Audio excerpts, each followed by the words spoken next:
Blessed Sunday, our viewers. If you're here for the first time, this is Raila'S Command TV. Welcome to our today's show. We are headed to a supreme battle in the Supreme Court of Kenya. And according to the law, Raila Amolo Odinga and his team have up to Monday 2 p.m. to file the petition to nullify William Samoei Ruto's election. And I can tell you, when I tell people that Raila Amolo Odinga can still become the president of the Republic of Kenya, people don't seem to believe. Many have fallen by the wayside. And let me tell you, our viewers, hope is the last thing we lose. Are there chances of Raila Amolo Odinga becoming president of the Republic of Kenya? I believe the chances are very, very high for him to become the president. So before we look at the prayers of Raila Amolo Odinga that are likely to put before the 7 Supreme Court judges, you are likely to ask me why I believe this. I believe this because power is taken. Power is not given.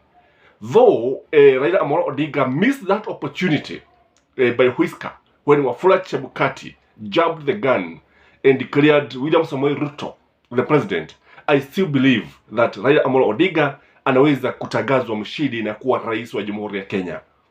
In fact, Ruto did not win the elections. If you ask the commission, the full members of the commission, the commissioners will tell you that Raila Amolo Odinga had more votes than William Samoei Ruto.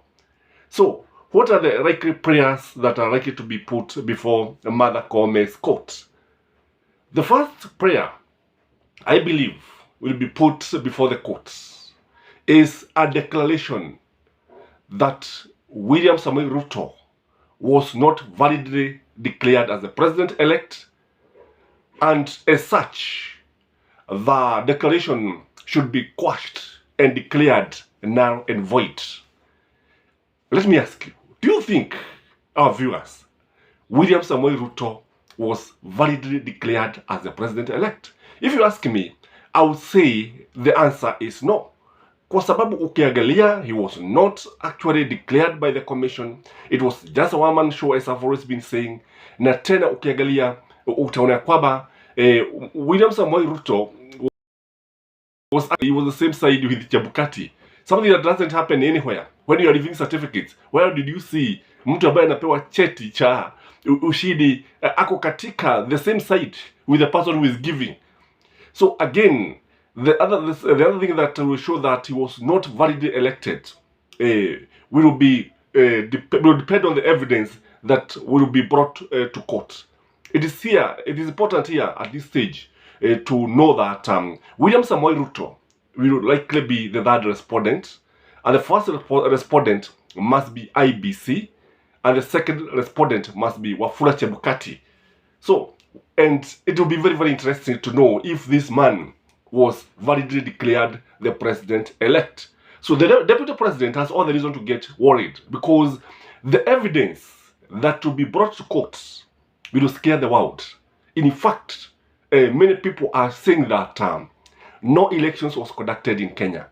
Na yale watu watayaona, wale mambo ambayo watu watasikia katika the Supreme Court of Kenya, you agree with them and also me that there was no elections in Kenya. There was no presidential elections in Kenya. What we have ni ukora tupu, ni wizi wa kura. The second prayer that Azimio team is putting forward is an order by the Supreme Court of forensic audit, scrutinizing all the statutory forms, 34A, 34B, and even 34C. And when you talk of forensic audits, you know, you are likely to leave footprints of whatever you do. In every crime, there is always a weakness. A friend of mine has always opined to me that. And the footprints are all over to be seen. Because if there's something good that is going to happen to this country, is a forensic audit of these elections. And I'm telling you, most likely, there will be no other elections that will be stolen in this country. hakutakuwa na wizi mwingine, kwa sababu nafikiri this will be the last elections that will be rigged in this country. Igawa wasio na haya wanamji wao kama navyosema mara kwa mara, kwamba kutakuwa na mambo mengi ambayo yatafichuliwa. Watu watashangaa kuona yale ambayo yatatolewa katika mahakama ya upeo. The other prayer that Raila Amolo Odinga is likely to bring to the court is an order that IEBC issue real certificate to the real order after the recounting of the valid votes. Is this possible?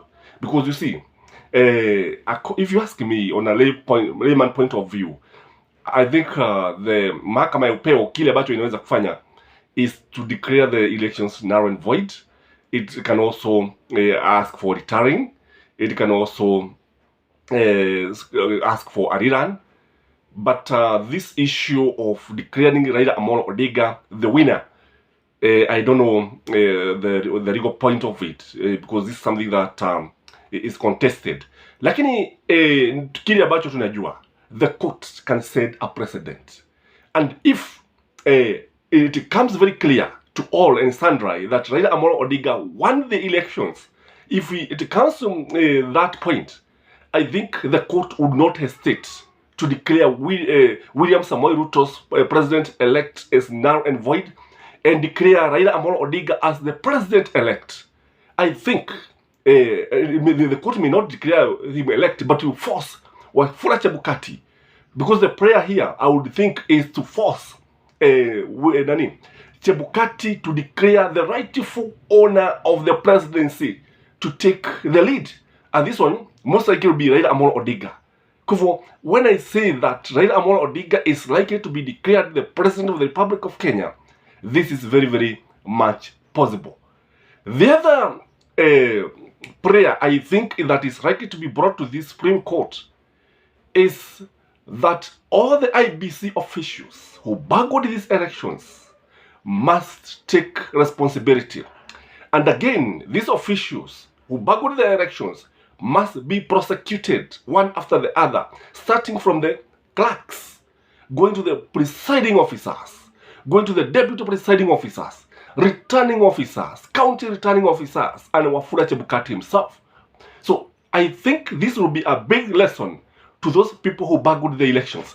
So if you participated in the elections and you bungled and you stole the elections, you must be very much afraid.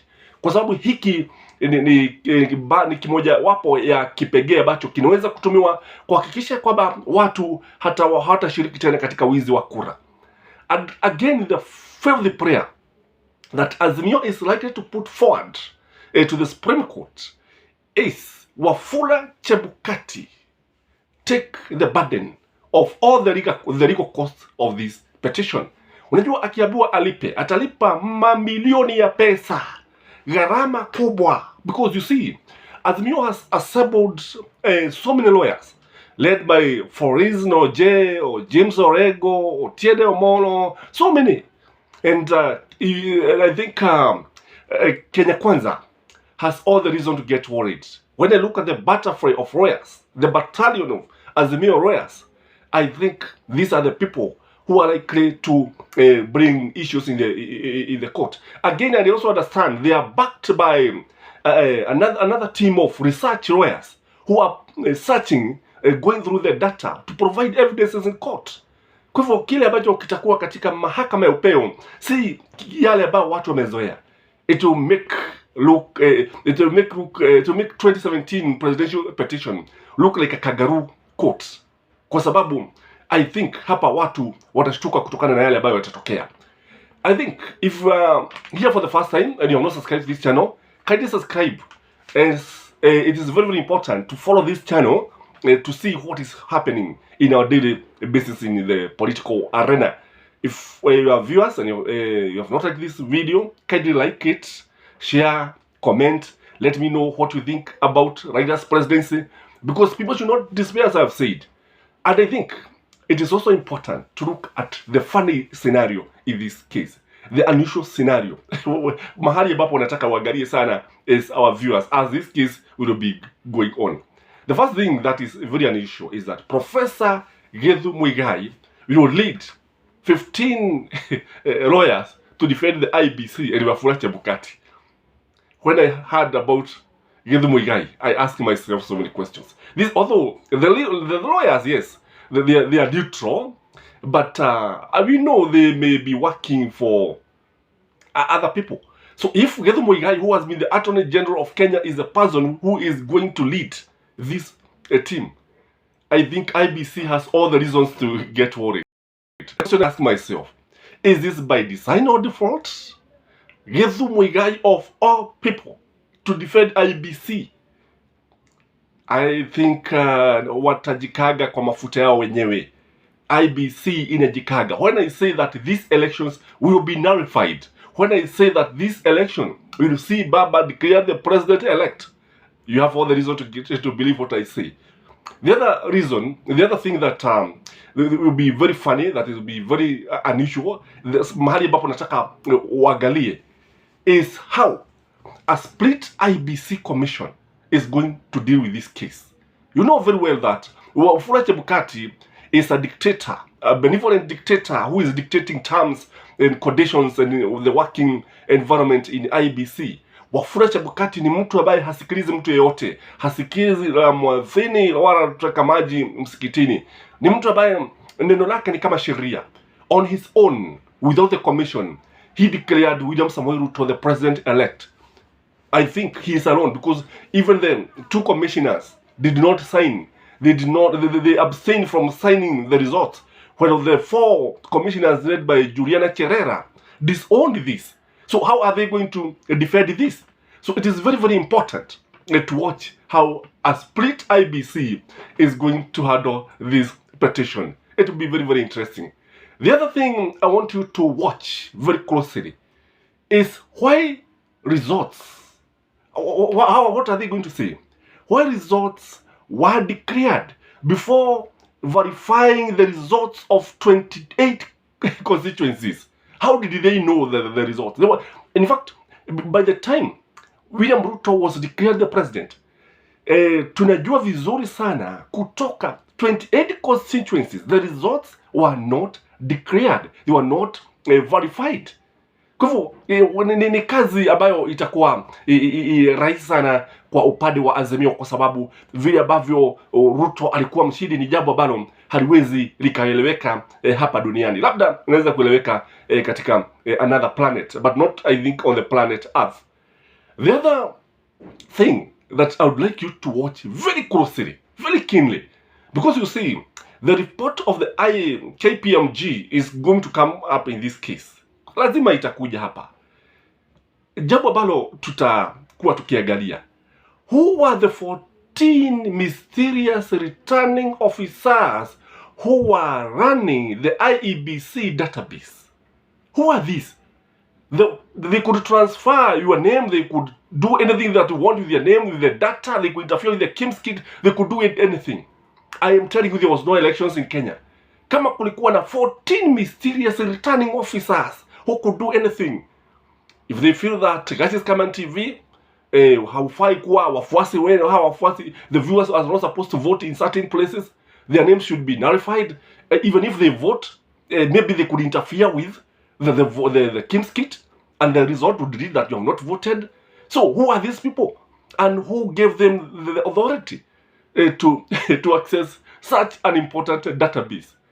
The other area I want you to look keenly, because it's likely to come to court.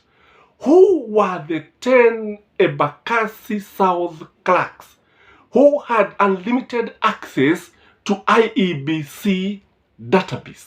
There's another group of people who are known as the 10 Embakasi clerks. They could manipulate data the way they want.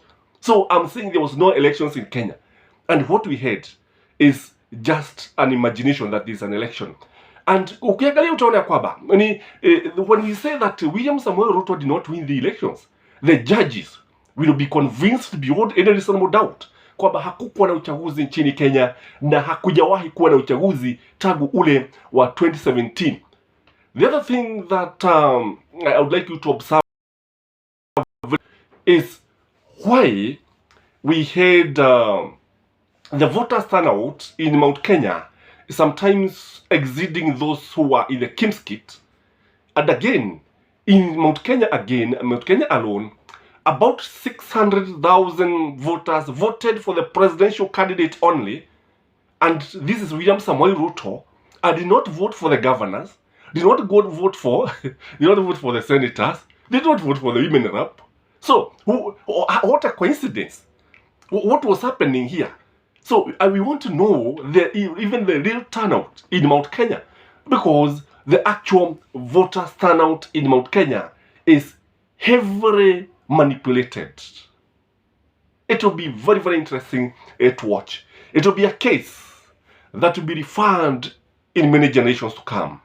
It will be a case, it will be a petition that many countries will always refer to as Raila Amolo Odinga's case versus William Samoei Ruto's case. Kile ambacho kipo ni kwamba, no, when you say Raila has been fighting for democracy, this is what we mean.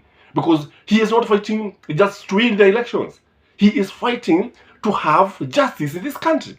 Yes, we are enjoying peace, which is very good, and we shall continue enjoying peace. We shall not fight. We shall never rise against each other because of difference in opinions. Tutakuwa na maoni tofauti kila wakati, hakuna wakati ambao tutaongea kwa sauti moja, lakini kile ambacho Raila anapigania ni haki na demokrasia. Demokrasia yangu, demokrasia yako, na tutazidi kuwa hapa tukitazama yale ambayo yatakuwa yakijiri. As I said, as I was starting this channel, if you are here and you have not subscribed to this channel, please do so. Like our video, and I want to show my humbleness. I'm humbled. I'm touched by people who are encouraging me. Some people who are even sending me videos. Some people who are telling me that it is like this, it is like this, and even those people who are supporting this channel, and those who are also asking my number, those who are buying me soup, those who are bringing coffee. I appreciate those who are liking the videos, those who are commenting, those who are sharing. Thank you very much. I'm very, very much humbled. I remain yours, Raila'S Kenyans, the tallest man in Black Africa, and have a blessed Sunday. Till next time, bye-bye.